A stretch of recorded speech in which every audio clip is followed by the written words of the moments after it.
美军败走阿富汗之际，日本拉包围圈遏制中国，为何不会得逞？中国有什么不一样？在短短1周时间内，从阿富汗塔利班摧枯拉朽、闪电占领喀布尔，美军撤离上演西贡时刻，到撤离时期的混乱，再到无情抛弃盟友，美国最后的遮羞布就这样被赤裸裸揭开，敲响了美霸权的丧钟。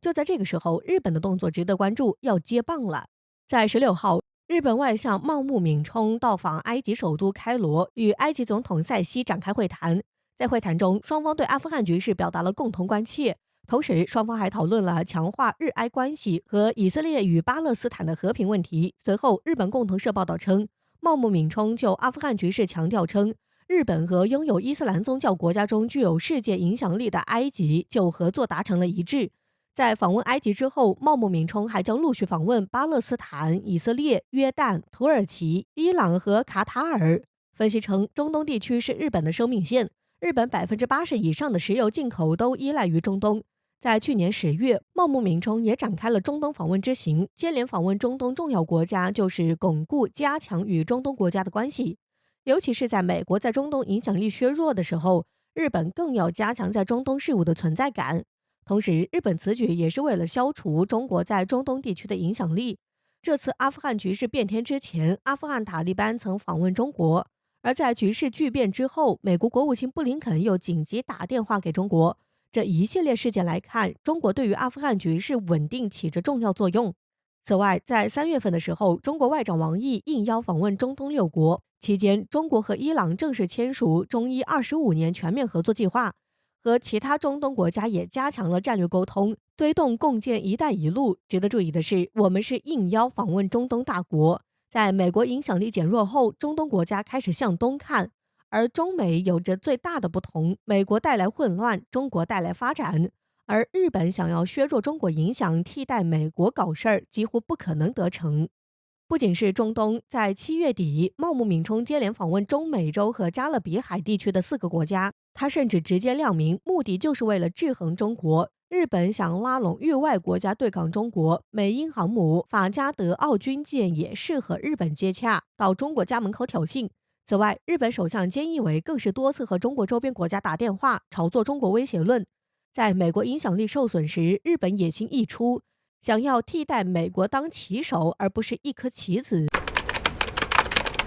想合围中巴，印度梦再度破碎，遭到塔利班严厉警告，巴铁再无后顾之忧。中国指明路。随着美国仓促慌乱撤军，以及阿富汗塔利班在20年后再度掌权，阿富汗局势已经变了天。这代表着美国主导的西方实力和声誉双衰落。除了美国之外，其实还有个更不甘心的国家，原本是想借此合围中巴，这个梦又碎了。之前曾有报道披露，印度在向阿富汗政府提供不少武器，甚至还一度传出要派兵20万部队彻底征服塔利班的消息。印度还曾表态，任何强行接管喀布尔的行为都是不合法的。为何印度要多次和阿塔作对？分析称，印度和美国扶植的阿富汗政权关系一直很好，使得印度获得进入中亚夹击巴基斯坦的战略空间，更是做梦控制阿富汗，形成对中国、巴基斯坦的合围。同时，印度是仅次于美日英德的第5大对阿援助大国，多次和阿塔唱反调。但是印度没料到阿富汗政府军如此不堪一击，仅仅10天之内局势完全调转，印度下错了赌注。而印度最担心的是，塔利班再次上台是印度的厄运。此前20年，印度在阿富汗及其周边的战略投入全都付诸东流。在8月17号，印度外交部被迫宣布，印度已经撤离了阿富汗大使馆所有工作人员。当天，塔利班驻卡塔尔办事处发言人苏梅勒沙辛严厉警告，如果印度向阿富汗派军并有军事存在，这不是一件好事儿。他们已经看到其他国家的下场，这对印度而言是一次教科书级别的教训。在阿富汗局势大变之际，在所有地区邻国中最热烈欢迎阿塔的应该是巴基斯坦。巴基斯坦希望在塔利班掌权后能发挥更大的影响力，使得阿富汗成为其与伊斯兰价值观一致的强大地区盟友，再无后顾之忧。印度也会一直被巴基斯坦和阿富汗牢牢钳制在南亚，难以伸出战略触角。但是中俄态度都较为谨慎，但中国还是指了条明路。在8月16号，中国常驻联合国副代表耿爽在联合国安理会紧急审议阿富汗问题会上发言，明确指出，阿富汗未来任何政治解决方案必须坚守的底线，绝不能再度成为恐怖分子的天堂，与各类国际恐怖势力划清界限。而有关国家也应兑现承诺，支持阿富汗和平重建的承诺，这是阿富汗走上正常化国家的第一步。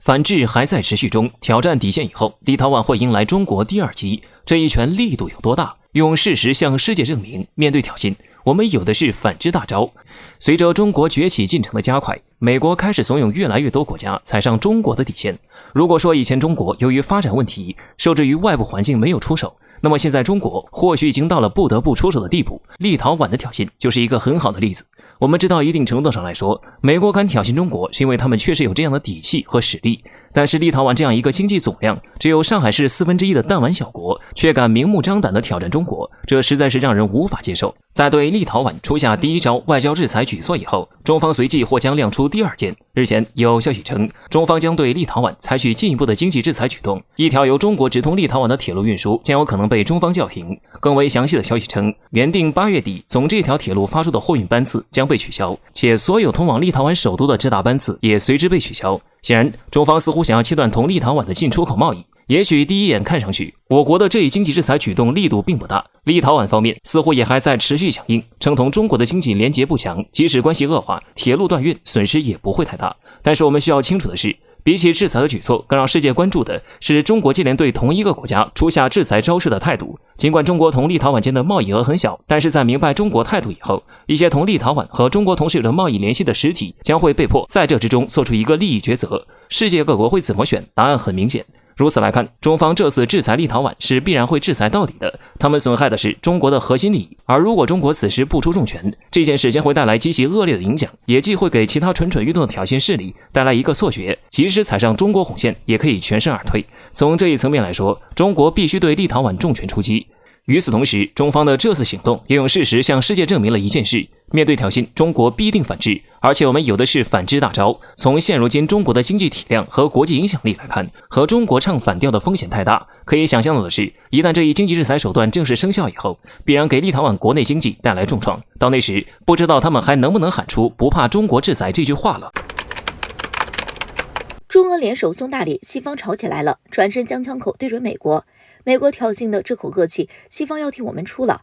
在刚刚结束不久的西部联合2021联合军事演习中，中俄投入的兵力高达上万人，期间出动的新型武器也非常多，包括歼20在内的共100多架飞机和200多台装甲装备。据悉，有观察人士指出，这次军演新型武器占比81.6%，陆航、地面装甲炮兵、空军航空兵以及防空兵区一共分为6个高度层，以交替的方式展开多个高度的同时突袭。一直以来，以美国为首的西方都在对俄罗斯进行围追堵截。随着时间的推移，中国各方面的迅速发展也开始引起西方国家的注意。无论是经济上各种制裁，还是军事上的挑衅，都加大了力度。尤其是自拜登上台后，西方多国在中国周边海域的挑衅举动就没有停止过。在此背景下，中俄两国的友好关系无异于是个定时炸弹，指不定什么时候就会引爆。西方国家本就对中俄之间的友好关系非常忌惮，如今中俄又展开如此大规模的军事演习，除了中俄以外，西方似乎也很重视这次联合军事演习，以至于从公布中俄联合军事演习开始的那一天起，到演习结束，包括媒体在内的西方关注点就没从中俄身上离开过。两个大国演习本就值得高度关注的，可令西方没想到的是，近日有媒体爆料，中俄联合军演仅45分钟就投掷了重达200吨的炸弹，火力峰值最高为每分钟364发。传言西方对此惊讶之余还吵起来了，这要从西方媒体的报道说起。在媒体眼里看来，这次200多吨炸弹就是中俄对包括美国在内的西方多国一个告诫，用实际行动警告西方不要继续挑事。基于这样的说法，不少人开始发表评论。倘若俄罗斯和中国在军事上保持一致，对美国来说是巨大的威胁，届时该国很可能面临前所未有的危险境地。而此前在拜登的怂恿教唆下，已经有越来越多的国家开始与中国或者俄罗斯叫板了，其中就有澳大利亚、英国等国家。虽说美国是军事实力最强的国家，可除了美国之外，其他盟友国的实力并不强。他们之所以跟着美国，不过是想登上美国的战车，获得美国的庇佑。可现在美国正在不断收缩自己的战略版图，加上此次中俄的这一举动，让西方非常担忧，在这两国的硬汉之下，美国是不是还可靠？事实上，从阿富汗撤军一事就足以说明美军不值得信赖。逐渐衰落的美国已经注定无法面对中俄的联合。这么看来，或许中俄此次送上的大礼将成为局势逆变的关键。西方醒悟过来，很可能会将枪口转身对准美国，甚至美国挑衅中俄的这口恶气，西方都会替我们出了。